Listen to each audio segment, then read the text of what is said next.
Hello, সবাই কেমন আছেন? আশা করি সবাই খুব ভালো, সুন্দর, সুস্থ এবং হাসি খুশি আছেন। যদিও আমার শরীরটা একটু খারাপ। তো আজ শুক্রবার, সোম, বুধ, শুক্র যে কোনো দিন আমি আপনাদের গল্প শোনাই। তা গত এপিসোডে সোমবারে আমি সবার কমেন্ট আমি পড়ি, খুঁটি খুঁটি পড়ি কে কি লিখেছেন। তা অনেকেই লিখেছেন যে আমি একটু ইরেগুলার হয়ে যাচ্ছি, মানে সঠিক সময় আমি আসছি না। আপনারা অপেক্ষা করে বসে থাকেন গল্প শোনার জন্য বা ঘটনা শোনার জন্য, কিন্তু সেক্ষেত্রে আমি খানিকটা মনে হয় যেন পিছিয়ে পড়েছি। এবার ব্যাপারটা হয় কি জানেন, আজকে শুধু ইউটিউব বলে না, ইউটিউবে তো আমি সামান্য দেড় বছর বছর দেড়েক আমি ঘটনা বলছি। তার আগে আমি ঘটনা বলেছি, টোটাল নিয়ে আমার 9.5 বছর হয়ে গেল। তা এত নেগেটিভ এনার্জি নিয়ে কথা বলতে বলতে কিছুটা এফেক্ট বা তার কিছুটা প্রতিক্রিয়া, এটা কিন্তু যিনি বলেন তার উপরে এসে পড়ে। যার জন্য এখন আপনি দেখবেন আমি একটু রয়ে সয়ে আস্তে আস্তে বলি, কারণ আমি ইচ্ছে করলে আমি কালকে শোনাতে পারি, আমি ইচ্ছে করলে পরশু শোনাতে পারি। তাতে লাভটা কিন্তু আমার, আমার ভিউয়ার্স বাড়বে, আমার সাবস্ক্রিপশন বাড়বে, দুটো পয়সার মুখ দেখা যাবে, সব ঠিক আছে। কিন্তু এইটা যদি সাথ না দেয়, এবং সাথ মাঝে মাঝে দেয় না, আমি সেই জন্যই আপনাদের বললাম। তো চলুন আজকে আমি আপনাদের ঘটনা শোনাই। প্রথম ঘটনাটা আমি যেটা শোনাবো আপনাদের, এই ঘটনাটা শুনলে আপনাদের মনে হবে যে এটা আবার কিরম ঘটনা, এমন কি ভয়ের ব্যাপার, এটা তো তেমন কিছু নয়। হ্যাঁ, এতে কি হবে, ঠিক এইরকম একটা আপনার মনে হবে, এবং মনে হওয়াটা স্বাভাবিক, আমারও তাই মনে হয়েছিল। এবারে কথাটা হলো যে যখন আমার কাছে এই অডিওটা আসে, অডিও টেপটা, সে আমার খুব পরিচিত মেয়ে, আমার হোয়াটসঅ্যাপে আছে, পরিমার্জিত, পরিশীলিত এবং শিক্ষিতা মেয়েটি। মেদিনীপুরের মেয়ে মানে বুঝতে পারছেন, ওয়েস্ট মেদিনীপুরে পড়াশুনোর জায়গা। তো ও আমাকে কতগুলো অডিও ক্লিপ পাঠায়। এবারে যখন আমি গত সোমবার আমি এই ঘটনা বলবো ঠিক করেছি, তখনও আমাকে হোয়াটসঅ্যাপে মেসেজ করে যে ঘটনা শুনেছেন। তো আমি তখন বলি যে তোমার ঘটনা কালকে আমি বলবো না, কাল সোমবার আমি অন্য 3টে ঘটনা বলবো, এবং তোমারটা আমি পরের ভিডিওতে বলবো, আমি এখনো শুনিনি।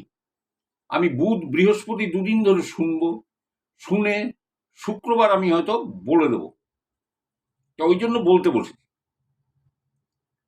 তা ঘটনাটাতে হয়তো আপনাদের প্রথম পর্যায়ে কিছু মনেই হবে যে এটা কি, এতে ভাই কি আর হবে, আর এতে বা কি বা এমন এফেক্ট, এ তো কিছু বুঝতে পারছি না। তা আপনাদের একটা কথা বলি, বুধবার অর্থাৎ সোমবার চলে গেছে, মঙ্গলবারটা আমি রেস্ট নিয়েছি, কারণ এই ধরনের গল্প বলতে গেলে মাঝে মধ্যে শারীরিক বিশ্রাম খুব প্রয়োজন। তা আমি বুধবার বসে বসে, আমি কটা বাজে, 12:15 বাজে, আমি বসে বসে অডিওটা শুনছিলাম।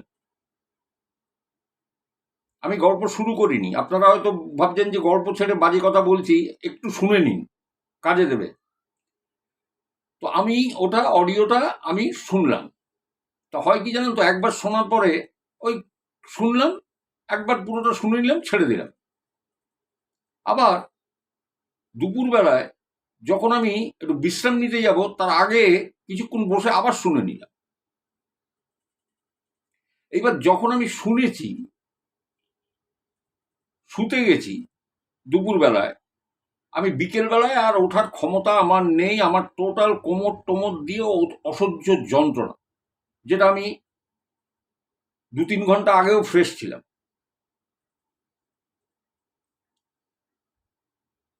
এবার ঘটনাটা আমি আপনাদের বলি। এটা এই মেয়েটির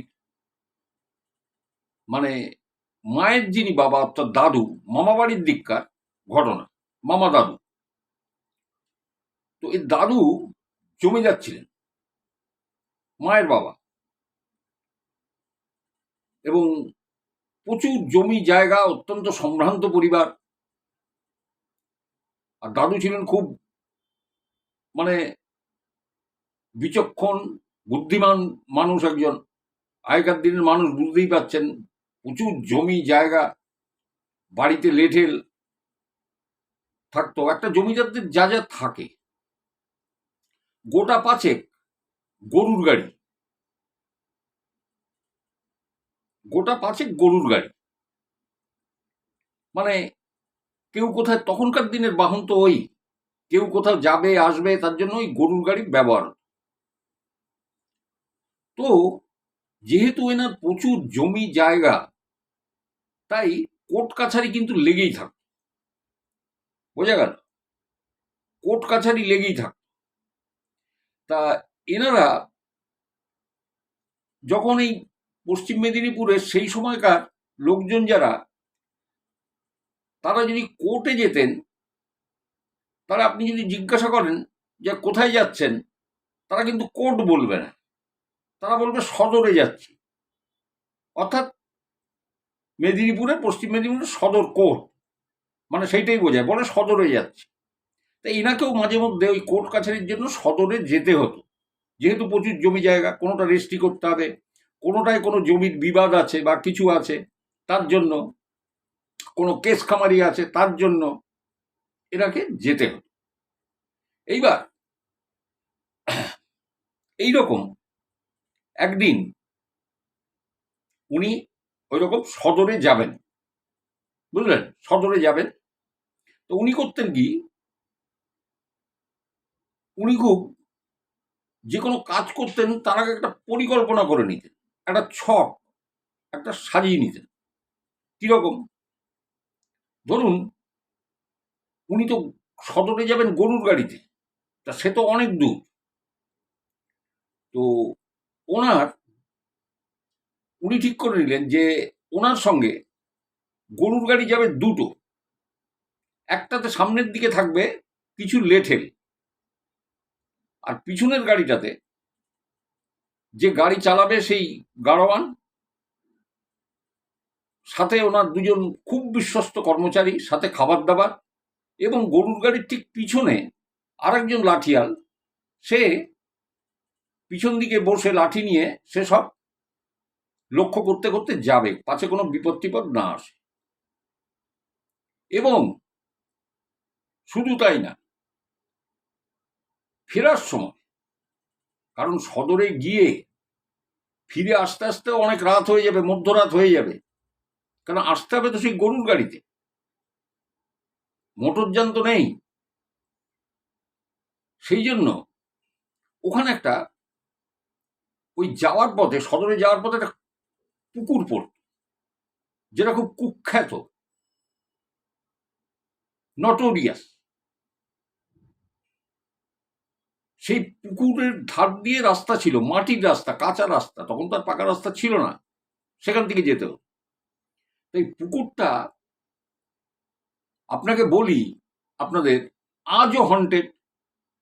এবং পূর্ব মেদিনীপুরে বা পশ্চিম মেদিনীপুরের অনেকেই ওই পুকুরটা সম্বন্ধে জানেন। যদি কেউ জানেন কমেন্ট করবেন, কমেন্টসে জানাবেন হ্যাঁ পুকুরটা সম্বন্ধে জানি। তখনকার দিনে পুকুরটা ছিল বেশ বড় পুকুর, পুকুরের পাড়ে বড় বড় গাছ ছিল, এবং পুকুরের পাড় অনেকখানি। সেই পাড় থেকে ওই কাঁচা রাস্তার দূরত্ব, যেখান থেকে লোকজন যেত বা গরুর গাড়ি যেত, 100 মিটার মতো। অর্থাৎ পুকুরের পাড় থেকে, চওড়া পাড় থেকে 100 মিটার পর্যন্ত দূরের রাস্তা। তা ওই রাস্তা দিয়ে গেলে পরিষ্কার পুকুরের ধারে কি হচ্ছে না হচ্ছে সব দেখা যেত, বা পুকুরটা দেখা যেত। এবং পুকুরটার জল কিন্তু কখনো শোকায় না। গ্রীষ্ম, বর্ষাকাল তো ছেড়েই দিন, গ্রীষ্ম শীত কোনো সময় পুকুরের জল শুকোয় না। এবং এখনো 2-4টে পদ্ম ফুল কিন্তু ওই পুকুরে ফুটে থাকে, আমি এতটা বলে দিলাম। কিন্তু ওই পুকুরটা ধারের ওই যে জায়গাটা, ওটা ভীষণ হন্টেড এবং খুব নটোরিয়াস কুখ্যাত জায়গা। যত চুরি, ছিনতাই, মার্ডার এবং মেরে লাশগুলো এমন করে পুকুরে ফেলতো যে লাশ শনাক্তকরণের জায়গা থাকতো। এবং ঘটনাটা ও যে শুক্রবারে পাঠিয়েছে তার দুদিন আগেও ওই পুকুরের ওইখানে দুটি মার্ডার সংঘটিত হয়েছে, একটি সকালে একটি রাত্রের দিকে, এখনো নাও এডের। এবং যে সময়কার ঘটনা আমি বলছি সেই সময় ওই পুকুরের 3 কিলোমিটারের মধ্যে কোনো বাড়ি ঘর বা ছিল না। এখন হয়তো হয়েছে, কিন্তু তাও বেশ নির্জন। যদি কেউ জানেন পশ্চিম মেদিনীপুরের পুকুরটা সম্বন্ধে বা পূর্ব মেদিনীপুরে, আমাকে কমেন্ট সেকশনে জানাবেন, যারা শুনবেন ওই অঞ্চলের কোনো মানুষ। এবার ওই দাদু তো জানেন যে ওই পুকুরের পাড়টা দিয়ে যেতে হবে। দাদুর যে বাড়িটা, যেখান থেকে উনি রওনা হবেন, সেখান থেকে ওই পুকুর পর্যন্ত 5 ক্রোশ রাস্তা। 5 ক্রোশ মানে বুঝতে পারছেন, অনেকটা দূর। মানে তখনকার দিনে বলতো মাইল, কিলোমিটার আর মাইলে তফাৎ আছে। তো উনি ঠিক করেছিলেন যে এই পুকুরের জায়গাটা তো খুব ডেঞ্জারাস। তা যেদিনকে উনি সদর থেকে ফিরবেন, ফেরার সময় হবে কি, একটা গাড়ি, গরুর গাড়ি, ওই পুকুরের ধারে কাছে দাঁড়িয়ে থাকবে। আর একটা গাড়ি ওনার বাড়ি থেকে কিছুটা, মানে 1-8 ক্রোশ দূরে দাঁড়াবে। উনি যখন ফিরবেন এদের সবার সাথে একসাথে দেখা হবে এবং একসাথে এরা বাড়ি ফিরে আসবেন। মানে টোটাল একটা পরিকল্পনা বা ছক উনি করে নিয়েছিলেন সেবার সদরে যাওয়ার সময়। এইভাবে প্ল্যান করেছিলেন। মানে টোটাল একটা, ধরুন, গরুর গাড়ির কনভয়। আমরা যেমন দেখি না মন্ত্রীরা যাচ্ছে, প্রথমে হু হু করে একটা সেই হুটার বাজিয়ে একটা পুলিশ ভ্যান পাস করলো, তারপরে দুটো ফলস গাড়ি পাস করলো, তারপরের গাড়িতে হয়তো মাঝখানে সেই মন্ত্রী মশাই, তার পিছনে আরো দুটো গাড়ি, এইরকম। তা এটাও সেই গরুর গাড়ির কনভয়, কারণ দিনকাল ভালো না। তো যাই হোক, দাদু রওনা দিয়েছেন এবং ওনাকে তো সদরে যেতে গেলে মাঝরাতে ওনাকে রওনা দিতে হবে, মধ্যরাত্রের পরে। তার পরের দিন সদরে গিয়ে উনি সঠিক সময় পৌঁছতে পারবেন। তো ওই দুটো গাড়ি নিয়ে উনি রওনা দিয়ে দিয়েছেন, সঙ্গে খাবার দাবার। অতি বিশ্বস্ত দুজন কর্মচারী তার ওখানে সাথে রয়েছে, পিছনে একটা লেঠেল, আর আগের গাড়িতে কয়েকজন লেঠেল। এবং দাদু খুব বিচক্ষণ ছিলেন, যখন উনি নিজে বাড়ি থাকতেন না, বাড়িতে কয়েকজন লেঠেলকে রেখে দিতেন, কারণ বাড়িতে অভ্যন্তরে মহিলারা থাকেন, কোনো বিপদ আপদ, ডাকাতি টাকাতি না হয়, এই জন্য লেঠেলরা থাকত। তা যাই হোক, উনি সদরে গেছেন। তো সদরে গিয়ে কাজটা সারা হয়ে গেছে, এবার তো বাড়ি ফেরার পালা। তাই দুটো গাড়ি নিয়ে উনি ফিরছেন, ঠিক আগে আগে যেভাবে লেঠেলদের গাড়িটা, পিছনে ওনার গাড়ি। আর একটা গাড়ি দাঁড়াতে বলেছিলেন, যে ওই ওনার বাড়ি থেকে 5 কিলোমিটার দূরে ওই পুকুরটা, যেটা কুখ্যাত, ওই পুকুরের সামনে একটা গাড়ি এসে দাঁড়াবে। আর একটা ওনার বাড়ির থেকে এই 1-2 মাইল দূরে দাঁড়াবে। এরা সবাই পরস্পর মিট করবে এবং তারপরে এরা বাড়ির দিকে রওনা দেবে ওই পুকুরের সামনে। এবার যখন ওই সদরে কাজকর্ম মিটিয়ে ওনারা ফিরছেন, রাত্রির অনেক হয়ে গেছে। তা যে মেয়েটি পাঠিয়েছে, ওর দিদা বলেছে যে জানি না সেদিন পূর্ণিমা ছিল কিনা, কিন্তু সেদিনকে ওই চাঁদ দেখবেন মাঝে মধ্যে দেখা যায়, খুব, আপনি সন্ধ্যাবেলায় দেখতে পেলেন না, 8টা 9টা 10টা না, কিন্তু মধ্যরাতে 12টা 1টা 2টো ঠিক এই সময় দেখবেন পরিষ্কার চাঁদ একদম যেন আকাশে উঠে আছে এবং চাঁদের আলোটা দেখা যাচ্ছে। তাই উনি কারেক্ট বলতে পারেননি যে পূর্ণিমা তিথি ছিল কিনা, কিন্তু চাঁদের আলো ছিল, এটা উনি বলেছেন। তো ওনারা ফিরছেন, ফিরতে ফিরতে ফিরতে ফিরতে যখন এই পুকুরটার কাছে এসছেন, মানে পুকুরটাতে দূরে দেখা যাচ্ছে, কাছে চলে এসছেন, তখন হঠাৎ লক্ষ্য করছেন যে এই পুকুরের ধার দিয়ে আগুন জ্বলছে, পুকুরের ধার দিয়ে আগুন। এনারা তো ওই দিকে দাঁড়িয়ে গেলেন, আরে আগুন ওখান থেকে জ্বলবে কি করে? লেঠেলরাও সন্তুষ্ট হয়ে গেল। তাহলে এটা কি কোনো চুরি ডাকাতির প্ল্যান নাকি আগুন জ্বলছে? ঠিক মনে হচ্ছে মশালের মতো। ওমা, কিছুক্ষণ বাদে ওখানে আগুন আর দেখা গেল না। তখন সেই আগুনটা ওনারা দেখছেন যে ওনাদের যে গরুর গাড়ি যেখানে থেমেছে সেই কাঁচা রাস্তার বেশ কিছুটা আগে সেই আগুনটা দেখা যাচ্ছে। মানে যেন অনেকগুলো মশাল টশাল এইরকম কিছু দেখা যাচ্ছে।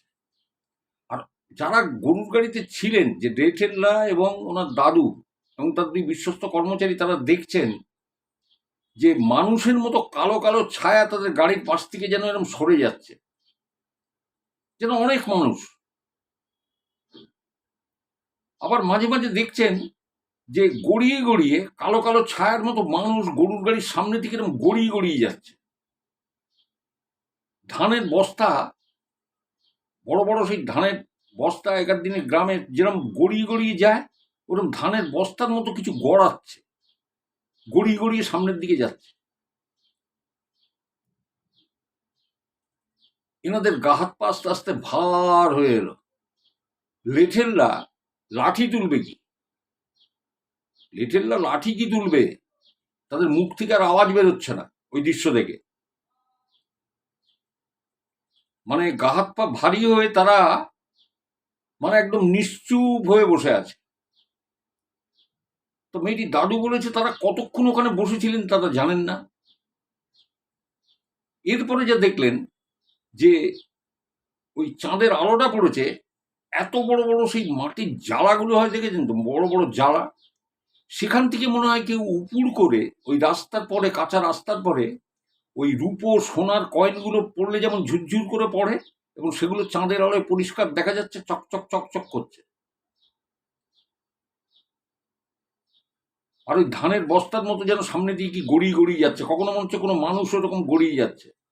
এইবারে যে গাড়িটা ওই পুকুরের ধারে আসার কথা ছিল, সে টাইম মতো পৌঁছতে পারেনি বা অ্যাডভান্স চলে এসেছিল, মানে ঠিক সময়টা সে অ্যাডজাস্ট করতে পারেনি। সে এসে দেখে যে সেখানে কোনো গাড়ি টাড়ি কিচ্ছু নেই, এবং কর্তাবাবুর গাড়ি বা জমিদারবাবুর গাড়ি, গরুর গাড়ি আর দেখা যাচ্ছে না। এখানে একটা ভীত সন্ত্রস্ত হয়ে গ্রামে খবর দেয়। এবার গ্রামে ওখানে গরুর গাড়িতে চেপে আবার গ্রামে ওখান থেকে 5 কিলোমিটার ফিরে যাও তো অনেকখানি। জোরে মানে সেই গরুর গাড়ি হাঁকিয়ে সে ওই গ্রামে গিয়ে খবর দিয়েছে, এবং গ্রামের লোকেরা তখন লাঠি সোটা নিয়ে বেরিয়ে আসে। কিছু গরুর গাড়িতে চেপে আসে, কিছু দৌড়তে দৌড়তে আসে, এবং ওই পুকুরের ধারে এসে দেখে যে হ্যাঁ, গরুর গাড়ি দাঁড়িয়ে আছে, তো তার মধ্যে লোকও আছে। ওরা জমিদার বাবুর কাছে যান, যে বলেন আপনি ঠিক আছেন তো? তো উনি তখন বলেন, মানে কি বলবেন, বলার ভাষা নেই, বললেন হ্যাঁ ঠিক আছে। দাদু বলেছেন যে আমাদের সম্বিত, আমাদের জ্ঞান গম্যি সব ঠিক আছে, কিন্তু আমরা কিছু করতে পারছি না। লেঠেলদেরও সেই অবস্থা, সবাই অক্ষত আছে কিন্তু সবাই নিস্তেজ, চুপচাপ। এইবারে ওই গ্রামের লোকেরা, তাদের কারো কারো কাছে লণ্ঠন ছিল, তারা পরিষ্কার দেখছে যে রক্তের মধ্যে পা চুবিয়ে কেউ হেঁটে গেলে যে পায়ের ছাপ পড়ে, ওই গরুর গাড়ির সামনের দিক থেকে ওই রকম লম্বা লম্বা পা ফেলা রক্তের দাগ, একদম পরিষ্কার পায়ের ছাপ উঠেছে। ওই পায়ের ছাপগুলো আস্তে আস্তে সোজা পুকুরের দিকে চলে গেছে। ওই পায়ের ছাপ, ওই গরুর গাড়ির সামনে থেকে ওই রক্তমাখা পায়ের ছাপ ওই পর্যন্ত চলে গেছে। আপনাদের একটা কথা বলি, এরপরে গ্রামের লোকজন এসে যাওয়াতে, এবং তারা ওখান থেকে ওনাদের রেস্কিউ করে সবাই বাড়িতে ফিরে এসেছিল, এবং ওনার যে গরুগুলো ছিল, সেই গরুগুলো মেয়েটি বলছে যে ছবির মতো, বলে ছবিতে যেরকম গরু দেখা যায় হৃষ্টপুষ্ট, এরকম সাদা ধবধবে, হ্যাঁ, কালো কালো এরকম চোখ, যেরকম গরুর ছবি, বলে ওই রকম ছিল। বলে তার একটা প্রমাণ আমি পেয়েছি, আমি যখন ক্লাস 3-তে পড়ি তখন, মানে বংশ পরম্পরায় সে ইয়ে তো আর নেই, কিন্তু বংশ পরম্পরায় মামা তার ছেলে থেকে এইরকম করতে করতে বলে মামা একবার গাড়ি পাঠিয়েছিল, আমি তখন ক্লাস 3-তে পড়ি, ওই গরুর গাড়ি পাঠিয়েছিল, তখন সেই গরু আমি দেখেছিলাম। মানে গরুগুলোর যেরকম চেহারা মনে হয় যেন ঘোড়াকে টেক্কা দিতে পারে, মেয়েটা এইরকম ভাবে বর্ণনা করেছে। যাই হোক, ওনাদের তো বাড়িতে ফিরিয়ে নিয়ে আসে, ওনারা বাড়িতে ফিরে আসে। এবারে মেয়েটি আমাকে অডিওটা এই অবধি বলেছে যে বাড়িতে ফিরে আসেন, কিন্তু মেয়েটি আমাকে এটাও জানাচ্ছে যে আমি আপনাকে কিন্তু পুরো ঘটনাটা বললাম না, আপনি দেখুন জেঠু, উপরে দুটো অডিও ক্লিপ ডিলিট করে দেয়া আছে। আমি দেখলাম একদমই তাই, ডিলিট করা আছে। মেয়েটি আবার বলতে লাগলো যে আমি পুরো ঘটনাটাই আপনাকে পাঠিয়েছিলাম, সেদিন দাদুরা কি কি দেখেছিল এবং কি ভয়ঙ্কর দৃশ্য দেখেছিল। বলে আমি পুরোটাই আপনাকে পাঠিয়েছি, কিন্তু যখন আমি আপনাকে পাঠিয়েছি তখন আমার বাড়ির লোক রে করে আসে এবং তারা বলতে থাকে খবরদার ওই জায়গাটা পাঠাবি না, ওই কথাগুলো পাঠাবি না, তাহলে ওনার ক্ষতি হতে পারে, মানে আমার, এবং যারা শুনবেন শ্রোতা তাদের কারোর মধ্যে এফেক্ট হয়ে যেতে পারে। তাই যেটু আমি ওই দুটোকে ডিলিট করেছি, আমি দেখলাম সত্যি দুটো অডিও ডিলিট করা আছে। মানে দাদুরা সেদিন শুধু ওইটুকু দেখেননি, যে বীভৎসতা দেখেছিলেন, সেই বীভৎসতাটা ও আমার কাছে ডিসক্লোজ করেনি কোনো কারণে, আমার শরীর খারাপ না হয় এবং আপনারা দর্শক যারা শুনবেন তাদের কোনো এফেক্ট না হয়, সেই কারণবশতই মেয়েটি করেনি। আমি আগে বলেছি মেয়েটি যথেষ্ট বুদ্ধিমতী, এবং আপনারা এটা শুনে রাখুন। আপনাদের আমি বলি, ওই যে অডিওতে আমি শুনেছিলাম না, যতটুকু আপনাদের বললাম, ওইটা শোনার পর আমি স্নান করতে গেছি বুধবার। আমি সবল সুস্থ মানুষ, কিচ্ছু না, এইভাবে কোমর আমি হেলাতে পারি, এ করতে পারি, উঁচু হতে পারি, নিচু। আমি বিকেলে ঘুম থেকে উঠতে পারছি না, আমার কোমরে কি অসহ্য যন্ত্রণা, এবং এখনো তাই। আমি এই ভিডিও করার পর আমি ফার্মেসিতে যাব, আমি দুটো প্যারাসিটামল খেয়েছি কালকে, মুভ মালিশ করেছি, কিন্তু মনে হচ্ছে আমার শুয়ে থাকলে ভালো হয়, মানে সেই শয্যাশায়ী করে দেওয়ার মতো। এরকম ঘটনা কিন্তু আমি আগে আরো অনেক বলেছি। এমন ঘটনা আমি বলেছি পুরীর একটা হোটেলে, যেটা এখানেও আছে, তাতে বৈদ্যবাটির এক সিস্টার, তিনি কিন্তু এফেক্টেড হয়েছিলেন। তা আমিও নিশ্চয়ই চাইবো না, তা আমি মেয়েটিকে আর জোর করিনি। আমি ইচ্ছে করলে ওকে জোর করতে পারতাম যে অমুক তুমি পাঠাও তো দেখি, হয়তো ও রাজি হতো না, বলে না যেটু আমি পাঠাবো না, আপনার শরীর খারাপ হবে। তো আমি আপনাদের বললাম না শুধু এই কারণে যে আমি চাই না আমার কোনো সাবস্ক্রাইবার বা যারা আমার গল্প আগ্রহ করে শোনে, যেসব জেঠু কাকুরা, তাদের কারোর শরীরে কোনো এফেক্ট আসুক বা কিছু আসুক। কিন্তু আমার ওইটুকু শুনেই কিন্তু আমার এফেক্ট এসছে। এবার দেখুন, মানুষের সিক্স সেন্স কাজ করে। আমি যখন স্নান করে আমি দুপুরে খেয়ে দেয়ে, এখন তো বয়স হয়েছে, একটুখানি জিরাতে টান টান হয়ে আমি শুয়ে আছি, আমি বিকেল বেলায় হঠাৎ উঠতে পারছি না। আমি বললাম এটা কিরকম হলো। এবার দেখুন মানুষের সিক্স সেন্স কিভাবে কাজ করে যায়। এবারে আমার ওই অডিওর কথা মনে পড়লো। মেয়েটা তো এই ঘটনাটা আমাকে পাঠিয়েছিল এবং বলেছিল যে আমি ওইটা বলিনি, পাছে আপনার শরীর খারাপ হয়ে যাবে। এবার দেখুন, আমি কিন্তু বেশ বুঝতে পারলাম যে এইটুকু ঘটনা বলেছে, তাতেই আমার মানে মাজা কোমর ভেঙে দিয়েছে প্রায়। মানে এত অতৃষ্ট, কালকে আমার স্ত্রী আমাকে মানে এইখানে মালিশ করে দিতে হয়েছে রীতিমতো, 2-3 বার করে মুভ। আরে কোনোদিন কিছু না, হট করে ওই অডিওটা শোনার পরেই হয়ে গেল। দেখুন আমি মানি অশরীরী চ্যানেল কোনো অবাস্তব বা কোনো অন্য জিনিসকে প্রশ্রয় দেয় না। অশরীরী চ্যানেল এটা কখনো সত্যতা যাচাই করতে যায় না, এবং কোনোভাবেই অশরীরী চ্যানেল এর জন্য দায়ী নয়। কিন্তু মানুষ যে ঘটনাগুলো পাঠান, সেইগুলো তুলে ধরা আমার কাজ, কোনো ভয় পাওয়ানো বা ভয় দেখানো আমার কাজ নয়। ঠিক অডিওতে যা বলা আছে আমি কিন্তু সেইটাই আপনাকে বললাম, আপনারা শুনলেন। এর বীভৎসতা কিন্তু আরো মারাত্মক ছিল। তাই যতটুকু শুনেছেন তার মধ্যে যদি কারো মানে সর্দি জ্বরও হয়, আমাকে কমেন্ট সেকশনে জানাবেন। আমি মা তারা, আদ্দামা, বজরংবলী, আমি রোজ এই স্তোত্র সমস্ত আমাকে পড়তে হয়, পুজো করতে হয়, যে কারোর যেন কোনো ক্ষতি না হয়। তাই ঘটনাটা শুনে আপনার মনে হবে এ এমন কি ব্যাপার, কিন্তু তার মধ্যে অনেক ভয়ানক ছিল, যেটি মেয়েটি ডিলিট করে এবং কেটে দেয়, এবং সে 100% বাজি ধরে বলে যে আমি যদি বলি আপনি শুনলে আপনার শরীর খারাপ হতে বাধ্য। তো ঘটনাটা এই ছিল, আপনাকে বললাম। এবং ওই যে লেঠেলরা ছিল ওনার, সেই লেঠেলের একজন ছেলে এখনো আছে, তার বয়স হয়ে গেছে, অনেক বয়স্ক, বুড়ো হয়ে গেছে, তাকে মেয়েটি মামা বলে ডাকে।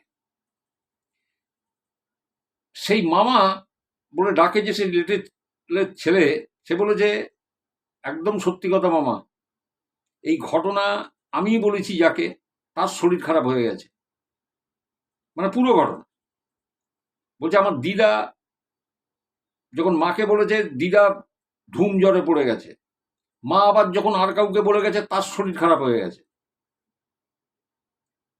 এবং আপনাদের আমি বলি যে ওই পুকুরটা সম্বন্ধে যদি কারোর, পশ্চিম মেদিনীপুরের ওই পুকুরটা যদি কেউ জানেন, কমেন্ট সেকশনে কিন্তু জানাবেন। মানে আমি তো অন্তত জানতে চাই। মেয়েটি আমার কাছে ডিসক্লোজ করেনি, কিছুটা আভাস ইঙ্গিত আমি পেয়েছি, সেটা আমি ইউটিউব বলে আমি কিছু বলবো না, ঠিক আছে? তো চলুন আমি পরের ঘটনায় যাই। প্রথম ঘটনাটা নিয়ে আমি অনেক কিছু বললাম, কারণ এগুলো হয়, এফেক্ট হয়, আমি জানি। আমি আজকে 9.5 বছরের ভুক্তভোগী। আরে আমি রোজ গল্প বলতে আসলে তো আমার ভালো, সাবস্ক্রাইবার হবে, আমার দুটো পয়সা হবে, কিন্তু আমি তো প্রথম দিনই বলেছি যে আমি ওসব দেখি না, কি হলো না হলো। তো চলুন আমি পরের ঘটনাটা বলি। বরঞ্চ দেখুন, ওই ভয়াবহতার থেকে, যেটা আপনারা জানতেও পারলেন না, ইয়েও করতে পারলেন না, যদি কারোর কোনো রকম যদি এফেক্ট বা কিছু হয় তাহলে আমাকে জানাবেন, কারণ আমার তো হয়েছে, আমি পরিষ্কার বলে দিলাম। এবং আপনারা জানেন যে ওই পুরীর গল্প বলে এইরকম একজনের এফেক্ট হয়ে গিয়েছিল, সেটাও আমি বললাম। তো চলুন আমি এইবারে রাজীবের ঘটনাটা আমি বলি, বরং আপনাদের মনে হবে যে হ্যাঁ এই ঘটনাটা বেশ ভালো, কারণ আগেরটার মধ্যে তো আপনারা কিছু ভয়াবহ পেলেন না। এই রাজীবের এই ঘটনাটা ছিল রাজীবের সেজ পিসেমশাইকে নিয়ে, অর্থাৎ সেজ পিসির হাজবেন্ড যিনি, ইনি সাহেবগঞ্জে থাকতেন। তো রাজীব বলছে যে সেজ পিসি আমার বাবার থেকে অনেক বড়, সুতরাং সম্ভবত এটা ধরে নেওয়া যেতে পারে এটা ব্রিটিশ আমলের ঘটনা। এবং ওই সেজ পিসির হাজবেন্ড যিনি, নাম হচ্ছে কমলাপতি রায়। আগেকার দিনে এরকম নাম ছিল জানেন, ঠিক অনেকটা যেন মহিলা নামের মতো। যেমন আপনারা শুনেছেন তো প্রখ্যাত বিচারপতি ভগবতী প্রসাদ বন্দ্যোপাধ্যায়, আমার এক পিসেমশাই আছে, তার নাম রেবতী রমন মুখোপাধ্যায়। ঠিক আছে, আগেকার দিনে এরকম নাম ছিল, এর হচ্ছে কমলাপতি রায়। তা ইনি ছিলেন আপনার ওই, তখন তো বয়লার ইঞ্জিন ছিল, মানে ওই স্টিম ইঞ্জিন, যেটা ইলেকট্রিক ট্রেন তো তখন চালু হয়নি, ইংরেজ পিরিয়ড, মানে তখন ভারত স্বাধীন না। তা ওনার ওই, উনি ছিলেন মেকানিক রেলের, ওই ইঞ্জিনের সমস্ত কাজ ওনাকে করতে হতো, কোনো ইঞ্জিন বিগড়ালে বা খারাপ হলে সেইগুলো কাজ ওনাকে করতে হতো। তা এ বলছে, ওই রাজীব বলছে যে সাহেবগঞ্জ জায়গাটা খুব দুর্দান্ত, গঙ্গাটা একদম বেশ সুন্দর, আর রাজমহল আছে, মানে ভালো করার জায়গা, কিন্তু গরমের দিনে প্রচন্ড অস্বস্তি, আমরা গরমে যাইনি। বলে আমার তখন 5-6 বছর বয়স, তখন গেছিলাম। ওই পিসেমশার বাড়িটা ছিল সাহেব পাড়া বলে একটা, তা বলছে যদিও সেখানে কোনো সাহেব টাইপ থাকে না, কিন্তু সাহেব পাড়া না। তা বলছে আশেপাশের এলাকাগুলোও ভালো। তা বলে ওখানে যখন আমরা যেতাম তখন ও একটু মাছ মাংসর আয়োজন হতো। তা নাহলে আপনি একটা জায়গায় যখন থাকবেন, আপনার খাওয়া দাওয়া, আপনার চালচলন কিন্তু অনেকটা সেরম টাইপের হয়ে যাবে। ওটা তো আগে বিহারে ছিল, এখন তো ঝাড়খণ্ডের মধ্যে পড়েছে সাহেবগঞ্জ। এবং ওই জায়গার জল আপনারা জানেন যে সাহেবগঞ্জ, ভাগলপুর এই সমস্ত লাইনের জল টল খুব ভালো। হ্যাঁ, মানে আমাদের এখানকার মতো না, ওয়েস্ট বেঙ্গলের জলের মতো নয়। তো রাজীব বলছেন ওই কমলাপতি রায়, উনি তদানীন্তনকালে ওই কার শেডে যেসব ইঞ্জিন ডিসপুট বা কোনো রিপেয়ার করতে হবে, উনি মেকানিক, উনি কিন্তু করতেন। তা মাঝে মধ্যে ওনার, উনি তো আর একা মেকানিক নন, আরও আছেন, কারোর ডে ডিউটি, কারোর মানে শিফটিং ডিউটি পড়তো, কারণ কখনো কোনোদিন ডে কোনোদিন নাইট এরকম পড়তো।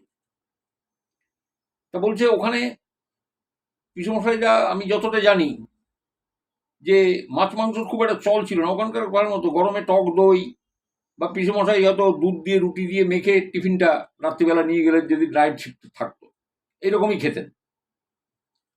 তা বলছে এরকম একদিন নাইট শিফটে ওনার ডিউটি পড়েছে। তো নাইট শিফটে ডিউটি পড়ায় উনি সাইকেলে করে যেতেন অফিসে, সাইকেল নিয়ে। তো উনি করতেন কি, ওই অফিসে ঢুকে ওই মেকানিক্সের যে রুম আছে ওইখানে ঢুকে উনি ওই অ্যাপ্রনটা পরে নিতেন, মেকানিক্সের অ্যাপ্রনটা, আর জামা কাপড়টা ছেড়ে রাখতেন। কারণ বয়লার ইঞ্জিন আপনার জানেন, স্টিম ইঞ্জিন, সেখানে কয়লা ঝোঁকে এ করে, তেল কালি ময়লা প্রচুর। তা ওই জামা পরে উনি হাতে ওই টুলস ফুলসগুলো নিয়ে, যেগুলো দিয়ে মেরামত করে, তুমি দেখলেন না ইঞ্জিন দাঁড়িয়ে আছে। তো উনি ওই ইঞ্জিনটাতে উঠলেন, উঠে উনি কোপাইলটকে দেখতে পেলেন না। আমরা যেমন এখন বলি ড্রাইভার বা গার্ড, সামনে ড্রাইভার, ওদিকে পিছনে গার্ড, তখন বলা হতো পাইলট, কোপাইলট। ইঞ্জিনের চালককে বলা হতো পাইলট, আর কোপাইলট মানে হচ্ছে যিনি ওই বেলচা করে করে ওইখানে ওই ইয়েতে মানে কয়লাগুলো ওই আগুনের গোড়ার মধ্যে ফিকে মারেন, অথবা কখনো সবুজ বা হরা ঝান্ডা বা লাল ঝান্ডা দেখান, এ হচ্ছে কোপাইলট। আর যিনি হচ্ছেন চালক, তিনি ট্রেনটা চালান, গতি বাড়ানো কমানো এইগুলো। তো উনি ইঞ্জিনটাতে উঠলেন, তা উঠে কোপাইলটকে উনি দেখতে পেলেন না। উনি দেখলেন যে পাইলট সাহেব রয়েছে, এবং পাইলট সাহেবকে উনি বিলক্ষণ চেনেন। তো উনি জিজ্ঞাসা করলেন যে কি আছে এইটার কাজ কর। তখন পাইলট এক এক করে দেখাতে লাগলো যে এই এই এই এই এই এই পোর্শন কিন্তু রিপেয়ার দরকার, এই নাটটা এখান থেকে ভেঙে গেছে। তো উনি সব দেখলেন, এবং দেখে উনি বুঝতে পারলেন এই কমলাপতি রায় যে খুব মেজর মানে প্রবলেম রয়েছে ইঞ্জিনটাতে, বেশ সময় লাগবে। তো উনি পাইলট যেরম যেরম বলছে, অ্যাসিস্ট করছেন ওনাকে, উনি সেইভাবে কাজগুলো করে দিচ্ছেন। দেখো ঠিক হলো তো? তারপর এই বলছে হ্যাঁ হ্যাঁ ঠিক আছে ঠিক আছে। বলে এইবার দেখো, এইটা ঘোরাও, দেখো ঠিক আছে। তা বলছে হ্যাঁ ঠিক আছে। তা এইরকম করতে করতে করতে করতে কাজ শেষ হতে ভোর, নাইট ডিউটি, ভোর হয়ে গেছে, ওনার কাজও কমপ্লিট হয়ে গেছে। উনি ওনার ওই টুলস কিটটা নিয়ে ওই অ্যাপ্রন পরা অবস্থায় গাড়ি থেকে নামলেন। এই নামার সাথে সাথে দেখছেন যে সুপারভাইজার ভদ্রলোক, অ্যাংলো ইন্ডিয়ান, তিনি যাচ্ছেন পাশ থেকে। যাওয়ার সময় বললেন, হ্যালো রায়, কি খবর, কোন ইঞ্জিনে কাজ করলে? বলে এই তো এই 8 নম্বর ইঞ্জিনটাতে এই ডিফেক্ট ছিল, তা পুরো রাত লেগে গেল, খুব মেজর ইয়ে ছিল। বলে আচ্ছা, বলে এর কোপাইলট ছিল? Pilot copilot? বলে হ্যাঁ, না কোপাইলটকে আমি দেখিনি, পাইলট ছিল। বলে পাইলট কে এটা? তা বলছে সুখদেব, এই সহদেব। বলে সহদেব? ওই সুপারভাইজারের মুখটা কেমন গম্ভীর হয়ে গেল। তা বলে সহদেব ছিল? তো বলছে হ্যাঁ স্যার, কেন? তা বলছে রায়, তুমি বাড়ি যাওয়ার আগে আমার সাথে একবার আমার চেম্বারে এসো তো, দেখা করো। তা বলে ঠিক আছে যান স্যার, আমি যাচ্ছি। তা কমলাপতি রায় তিনি ওই ওনাদের রুমে গেলেন, মেকানিক্স রুমে। ওখানে গিয়ে সেই আলখাল্লা ছেড়ে নিজের জামা টামা পরে, হাত মুখ ধুয়ে, নিজের জামা কাপড় পরে ফ্রেশ হয়ে সাইকেলটা নিয়ে বেরোবার আগে উনি বললেন যে না, একবার তো সুপারভাইজার সাহেব ডেকেছে, একবার যাই দেখি। তো উনি গেছেন ঘরে। তো তখন সেই সুপারভাইজার বলছেন যে রায় বসো, প্লিজ সিট ডাউন, বসো। তা বসেছেন। তা বসার পরে বলছে যে আর ইউ শিওর যে সহদেব ওই গাড়ির পাইলট, সে তোমাকে দেখিয়ে দিয়েছে এবং তুমি সমস্ত কাজ করেছো? তো তখন কমলাপতি রায় বলছেন যে এ কথা জিজ্ঞাসা করছেন কেন, যে সেই তো ছিল এবং সেই তো আমাকে দেখালো এবং মেজরে ছিল, কারণ ওই প্রবলেম ছিল, ইঞ্জিনটা রিপেয়ার না করলে কালকে একটা বড় সড়ো বিপদ ঘটতো। কারণ ওই ইঞ্জিনটা পরের দিন ভাগলপুর প্যাসেঞ্জারে কোচের সঙ্গে ওটা জুড়বে এবং ওই ইঞ্জিনটা ভাগলপুর প্যাসেঞ্জার হয়ে যাবে, এবং যদি এই রিপেয়ারগুলো না হতো তাহলে একটা বড় প্রাণঘাতী একটা ব্যাপার হয়ে যেত, ইঞ্জিনটা ডিডেড হয়ে যেতে পারত এবং বহু মানুষের প্রাণ যেতে পারত। তো এ বলছেন যে ওই সুপারভাইজার সাহেব বলছেন যে তা এতক্ষণ তুমি সহদেবের সঙ্গে কাটালে এবং সে তোমাকে সব দেখিয়ে দিল? তখন বলছে হ্যাঁ। এতে আশ্চর্য আবার কি আছে? তখন বলছে যে তোমাকে একটা কথা বলি রায়, সহদেব সিং তো পরশুদিন মারা গেছে। এবার কমলাপতি রায় বলছেন sir, are you joking with me? আপনি আমার সঙ্গে কি জোক করছেন? মানে কমলাপতি রায় হেসে ফেলেছে। তখন উনি বলছেন না না, আমি তোমার সঙ্গে জোক করছি, ইট ইজ ফ্যাক্ট যে Sahadev Singh is no more, Sahadev Singh নেই, মারা গেছে। কি করে মারা গেল? বলে পরশু নাইট ডিউটি সেরে বাড়িতে গিয়ে সকালে ওর হার্ট অ্যাটাক হয়েছে। রায়, তুমি খুব সাবধানে বাড়ি যাও সাইকেলে। কমলাপতি রায় করলেন কি, বাড়িতে উনি সাইকেল চলে বাড়ির রাস্তা না ধরে উনি সহদেবের বাড়ির রাস্তা ধরলেন। বাড়িটা কাছেই ছিল, যে বাড়িটা উনি চেনেন, এবং সেখানে গেলেন সরেজমিনের তদন্ত করতে। এবং তদন্ত করতে গিয়ে ওনাকে অনেকে চিনত, সহদেবের বাড়ির লোকেরা, তারা কান্নায় ভেঙে পড়ল। উনি সবটাই বুঝতে পারলেন যে সুপারভাইজার মিথ্যে কথা বলেননি। তাহলে এই সারা রাত কার সাথে তিনি কাজ করে এলেন? একজন মৃত ট্রেন চালকের সঙ্গে মেকানিক হিসেবে তিনি কাজ করলেন, এবং সে মরে গিয়েও সহদেব এত বড় দায়িত্ব পালন করে গেল যে ওই ইঞ্জিনটা যদি কাল ভাগলপুর কোচের সঙ্গে যদি জুড়ে যেত প্যাসেঞ্জার ট্রেনের সাথে, তাহলে অনেক মানুষের জীবন সংশয় হতে পারত।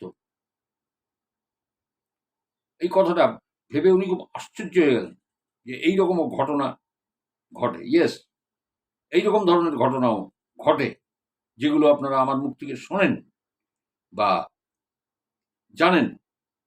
কারণ দেখুন, আমি, অনেকেই এর আগের এপিসোডে বলেছেন যে আমি খুব রেগুলার হয়ে পড়ছি, কিন্তু বিশ্বাস করুন আমি ইরেগুলার না। এত নেগেটিভ এনার্জির ঘটনা আমি জানি আপনাদের শুনতে খুব ভালো লাগে। আমি সবসময় উন্মুখ হয়ে থাকি কখন আপনাদের শোনাবো। আমার চিন্তা আপনাদের থেকে অনেক অনেক গুণ বেশি থাকে, কারণ চ্যানেলটা আমাকে টানতে হয়। আমি একা লোক, আজকে এই নিয়ে বোধহয় 218খানা ভিডিও আমার হয়ে গেছে। তাহলে প্রত্যেক ভিডিওতে যদি আমি গড়ে 3খানা করে বা 2খানা করে গল্প বলি, ঘটনা বলি, তাহলে কতগুলো ঘটনা আমি বলেছি বলুন। এবং সবটাই কিন্তু মানুষের জীবন থেকে নেয়া। এবং আমি আপনাদের একটা জিনিস আজকে দেখাই, দেখুন। এই যে আমি যদি এই সব বইয়ের গল্প বলতাম, দেখুন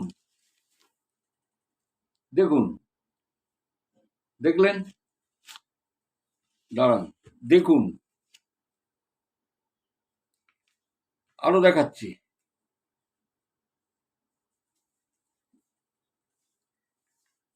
দেখুন, দাঁড়ান, আরো দেখাচ্ছি। দেখুন,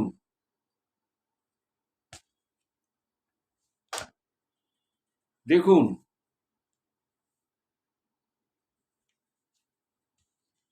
দেখুন, দেখুন। তা আপনারা বলতে পারবেন আমি কোনো এইসব বইয়ের গল্প বলেছি? এইসব বইয়ের গল্প যদি আমি আপনাদের বলি, বালখিল্য মতো হয়ে যাবে, জানেন তো। সনাতনবাবু চাকরি পাইতেছিলেন না, অগত্যা দিশের গড়ে একজন ইংরেজি শিক্ষক হিসাবে তিনি চাকরি লাভ করেন এবং দিশের গড়ে যাত্রা করেন। সেখানে তিনি কোনো বাটি পাইতেছিলেন না। বাটি মানে সাধু কথা, চলিত কথায় বাড়িকে বাটি বলা হতো। তা এইসব বললে তো কিন্তু বালখিল্য ব্যাপার হয়ে যায় না? এইগুলো ঠিক না। আমি যদি কোনোদিন বলিও, গল্প যদি বলি, আপনি বলে দেবো যেটা বইয়ের গল্প, আর লেখকের নামও বলে দেবো, কি আছে। কিন্তু বলিনি এখনো, স্টিল নাও ডেজ বলিনি। আমি তো দেখিয়ে দিলাম। এবং আপনারা জানেন না যে আমার মেয়ে তো মিশনারি স্কুলে পড়া মেয়ে। তাকে আমি ছোটবেলা থেকে কিন্তু এই জন্মদিন বলুন, যাই বলুন, অনেক আগে ছোটবেলায় যখন একদম বাচ্চা, তখন নানা রকম গিফট উপহার দিতাম, 500-700 টাকার তখনকার দিনে। নানা রকমের খেলনা, এটে, এই সমস্ত গেমস টেম। যেই একটু বড় হয়েছে তখন আমি ওকে কিন্তু খালি বই কিনে দিতাম। বইয়ের মতো পুরস্কার কোনো জিনিস হয় না। কারণ বেঙ্গলি ফ্লুয়েন্সিটা ভালো হয়, জ্ঞান বাড়ে। এবং ওর একটা জিনিস ছিল, অন্য সব বই থেকে এখন অনেক ইংরেজি নভেল টভেলও পড়ে। ওই পুরীতে যাচ্ছি, কি বললো, কি রাইটারের নাম বললো, যে এই রাইটারের লেখা হবে, তার থেকে একটা বই কিনে নিয়ে ও পড়তে পড়তে চলল। তা এখন ব্যাপারটা হচ্ছে, ওকে আমি চিরকাল ওই বইটা কিনে দিতাম। কিন্তু আমি ওকে ছোটবেলায় গল্প বলতাম বানিয়ে বানিয়ে। আমি এখানে বসে আছি ইনস্ট্যান্ট, আপনারা আমাকে শুনছেন, আমি এখানে ইনস্ট্যান্ট বসে বসে আপনাকে বানিয়ে বানিয়ে এখনই বসে 12-14টা গল্প বলে দেবো। কিন্তু সেটা আমি করবো কেন বলুন তো? তো যাই হোক, আজকের এপিসোড আমি শেষ করলাম। আমি আবার চেষ্টা করব। আজকে তো শুক্রবার হলো তো, তো শনি রবি সোমবার, ঠিক আছে, সোমবার আসবো। ততক্ষণ পর্যন্ত অপেক্ষা করবেন। আজকের ঘটনা কেমন লাগলো, আর সবচেয়ে বড় কথা, পশ্চিম মেদিনীপুরের ওই পুকুরটা, যারা শুনবেন ওই অঞ্চলের কেউ যদি থাকেন, তাহলে আমাকে একটু জানাবেন। আর দ্বিতীয় কথা হচ্ছে যে প্রথম গল্পটায় কারুর কোনো সামান্য এফেক্ট হলেও আমাকে জানাবেন, কারণ আমার হয়েছে। আমি সেই জন্যই আপনাদের বললাম। এবং হয়েছে কেন, আমার পরে যে এই জ্ঞানটা এসছে, যে হ্যাঁ, অডিওতে আমি এটা শোনার পর থেকেই আমার এই জিনিসটা শুরু হয়েছে। দেখুন, গল্পটা তো আমি বলি, ঘটনাটা তো আমি বলি, তা আমি বুঝতে পারি। তা যাই হোক, আপনারাও আপনাদের ঘটনা আপনারা আমাদেরকে পাঠাতে পারেন। পাঠাবেন কিভাবে? আমার ইনবক্সে আসবেন, আইদার মেসেঞ্জার অথবা আমার হোয়াটসঅ্যাপ নম্বরে। হোয়াটসঅ্যাপ নম্বরটায় আসবেন, আমার ডিসক্রিপশন বক্সে দেয়া আছে, যেখানে লেখা আছে মা, বাবা, ঠাকুমা সব অতীত। ওই জায়গাটা একটু প্রেস করুন, দেখুন ডেসক্রিপশনটা আসবে, নিচে আমার হোয়াটসঅ্যাপ নম্বর আছে, এসে একটা হাই লিখে দিন। আর সবাই খুব ভালো থাকুন, সুস্থ থাকুন, আনন্দে থাকুন। সোমবার পর্যন্ত অপেক্ষা করুন, আমি সোমবার দিনকে আবার নতুন ঘটনা শুনিয়ে দেবো। ঠিক আছে? আমারও ইচ্ছা করে, আমার ইচ্ছা করে না বসে থাক। আমি যখন আপনাদের কিছু শোনাতে পারি না, তখন আমার খুব ভালো লাগে। আমি দুপুরে খানিকটা নিশ্চিন্ত, মানে এখন যাবো ফার্মেসি, কারণ ব্যথাটা কমেনি। তো ঠিক আছে, সবাই খুব ভালো থাকবেন, সুস্থ থাকবেন, আনন্দে থাকবেন। আর আবারও বলি, যারা চ্যানেল সাবস্ক্রাইব করেনি, চ্যানেলটা সাবস্ক্রাইব করে নেবেন, কারণ দেখুন কখন কি ঘটনা আসে আমি নিজেও জানি না। তো আপনাদের জানাবো কি করে? ঠিক আছে? তো সবাই খুব ভালো থাকবেন। তাহলে আজকে আসি। নমস্কার।